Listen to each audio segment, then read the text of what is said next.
ہم کو یہ تانا دیا جاتا ہے کہ جناب یہ شرک کرتے ہیں، یہ بدعت کرتے ہیں، یہ بدعتی لوگ ہیں، یہ مشرک ہیں۔ کیوں شرک؟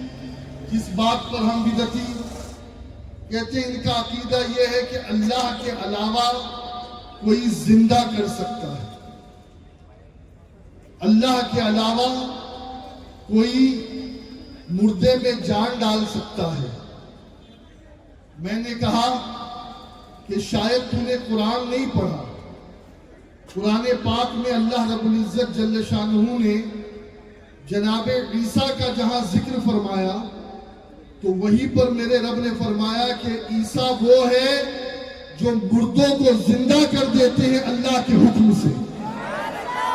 اگر عیسیٰ اللہ کے اذن سے مردوں کو زندہ کرے تو شرک نہیں، تو اگر عبد القادر جیلانی غوث اعظم مردوں کو زندہ کرے اللہ کے حکم سے تو کہاں سے شرک ہو جائے؟ اور ایک بات میں بتاؤں، شیخ عبد القادر جیلانی کو صرف ہم ہی نہیں، وہ جو ہمارے عقیدے سے اختلاف کرتے ہیں وہ بھی غوث الاعظم دستگیر کو کہتے ہیں محی الدین۔ کیا کہتے ہیں بولیے؟ کسی نے کہا تھا نا یہ کہتے ہیں لیکن سمجھتے نہیں۔ یہ کہتے ہیں غالباً حضرت علامہ مشتاق احمد نظامی صاحب رحمۃ اللہ علیہ نے، یہ دیوبندی بولتا ہے لیکن سمجھتا نہیں۔ تو یہ کہتے ہیں حضور، اور جب ہم کہتے ہیں کہ جب حضور ہے تو پھر یا رسول اللہ کہنا بھی جائز ہے۔ بھئی یا تو حضور مت کہو، اور جب حضور کہتے ہو تو پھر یا رسول اللہ بھی کہو، پھر حاضر و ناظر بھی مانو، لیکن حضور بھی کہیں گے اور اختلاف بھی کریں گے۔ تو یہ کہتے ہیں لیکن سمجھتے نہیں۔ ہمارا عقیدہ خدا کی قسم قرآن اور سنت سے ذرہ برابر بھی ہمارا عقیدہ ہٹا ہوا نہیں ہے، اور اللہ کا شکر ہے کہ ہم اس جماعت سے تعلق رکھتے ہیں جو اس زمانے میں قرآن و سنت کے مطابق چلتی ہے۔ اب غوث پاک غوث پاک کو کیا کہتے ہیں؟ محی الدین۔ کیا کہتے ہیں؟ اب ان سے پوچھے نا، ان کے کسی مولوی سے پوچھے کہ ذرا عربی کا ترجمہ کر دے، کیا مطلب ہے محی الدین کا؟ تو جواب دیں گے محی کہتے ہیں زندہ کرنے والے کو، محی الدین یعنی دین کو زندہ کرنے والا۔ بولیے آپ بھی، دین کو اگر آپ انہیں دین کو زندہ کرنے والا کہے تو شرک نہیں، اور اگر ہم انہیں مردہ انسان کو زندہ کرنے والے کہے تو کیسے شرک ہو جائے گا؟ میں کہتا ہوں ارے جو دین کو زندہ کرنے کی طاقت رکھتا ہے تو مردے زندہ کرنا اس کے نزدیک کوئی بڑی بات نہیں ہے۔ جو دین کو زندگی دے، جو دین کو جلا بخشے۔ اور پھر ہمارے خواجہ صاحب پوری دنیا میں آج کیا کہا جا رہا ہے؟ اللہ کے علاوہ کوئی مددگار نہیں، اللہ کے علاوہ کوئی مدد نہیں کر سکتا۔ آپ نے اگر کسی ولی کو مددگار مان لیا، کسی ولی کو آپ نے یہ سمجھ لیا کہ وہ مددگار ہے تو یہ شرک ہے۔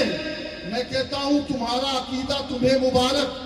ہمارا عقیدہ یہ ہے کہ اللہ کی عطا سے، اللہ کے اذن سے حقیقی مددگار اللہ ہے، لیکن اگر جب اللہ چاہتا ہے تو بدر میں 5000 فرشتوں کے ذریعے سے اپنی مدد پہنچاتا ہے۔ تو وہ رب جو بدر میں 5000 فرشتوں کے ذریعے مدد پہنچاتا ہے، تو 5000 فرشتوں کی مدد لینے والے مشرک نہیں ہوتے، تو اللہ کے ولیوں کی مدد لینے والے بھی مشرک نہیں ہو سکتے۔ بس بات ختم کر رہا ہوں اس پر، اس لیے کہ حکم تھا حضرت کا، سید صاحب کا، تو میں چند جملے پیش کر کے بس اپنی حاضری مکمل کر رہا ہوں. غریب نواز کو پوری دنیا کیا کہتی ہے؟ ذرا زور سے آواز آ جائے, زور سے. معین الدین. کیا مطلب ہے؟ دین کا مددگار, دین کا مددگار. ارے اگر غریب نواز دین کے مددگار ہے, یہ کہنا شرک نہیں, تو اگر ہم یہ کہیں کہ وہ دینداروں کے مددگار ہے تو پھر کہاں سے شرک ہو جائے گا؟ اور ہمارا عقیدہ وہی ہے جو ہمیں قرآن نے, سنت نے سکھایا ہے, اور الحمدللہ ہم ولیوں سے مدد بھی مانگتے ہیں اور اللہ کی عطا سے انہیں مددگار مانتے ہیں, مشکل کشا مانتے ہیں, حاجت روا مانتے ہیں. اللہ ہمیں اسی عقیدے پر زندہ رکھے. اور ایک نصیحت کی بات جو حضرت خواجہ سلیمان توسری رحمت اللہ تعالیٰ علیہ نے حضرت پیر پٹھان اللہ بخش توسری سے حضرت نور محمد مہاروی رحمت اللہ علیہ نے, نور محمد مہاروی کون ہے پتہ ہے؟ یہ جو ہمارے شہر جے پور کے قطب ہیں, جنہیں دنیا حضرت خواجہ سید ضیاء الدین چشتی کے نام سے جانتی ہے, مولانا صاحب. تو مولانا صاحب کو جہاں سے خلافت ملی ہے اسی بارگاہ سے حضرت نور محمد مہاروی کو بھی خلافت ملی ہے, حضرت خواجہ فخر پاک کی بارگاہ سے. تو 13ویں صدی شروع ہونے والی تھی, 12ویں صدی رخصت ہو رہی تھی. خواجہ اللہ بخش توسری ان کی بارگاہ میں تھے تو بڑے پریشان تھے. فرمایا ابھی جو سال آنے والا ہے, یعنی سن ہجری 1300 جو شروع ہونے والا ہے, تو یہ بڑا فتنوں کا ہے 1301 سے. اب آپ سے حضرت خواجہ اللہ بخش, حضرت خواجہ سلیمان توسری نے خواجہ نور محمد مہاروی چشتی سے پوچھا کہ حضور فتنوں کا زمانہ آئے گا, یہ تو آپ نے بتا دیا, لیکن اب لوگ اپنے ایمان کی حفاظت کیسے کریں؟ جب فتنوں کا دور آئے گا, لوگ بڑی تعداد میں ارتداد کی طرف جائیں گے.